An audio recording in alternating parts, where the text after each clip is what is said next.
High বন্ধুরা, চলে এলাম তোমাদের মাঝে এক ছোট্ট ভিডিও নিয়ে। আজ লক্ষ্মী পুজো, তো দেখো আমি লক্ষ্মী পুজো করছি। তো কী করব, আমাকেই করতে হয় পুজো। তো এই হচ্ছে আমার ঠাকুর, দেখো কেমন লাগছে আমার মাকে। এই হচ্ছে আমার লক্ষ্মীনারায়ণ, আর এই হচ্ছে আমার পিতলের ঘট। এই হচ্ছে আমার গণেশ লক্ষ্মী, মা কালী, মহাদেব, আমার ধর্মরাজ ঠাকুর।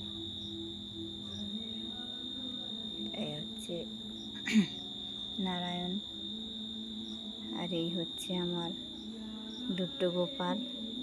দেখো কেমন লাগছে আমার গোপালকে।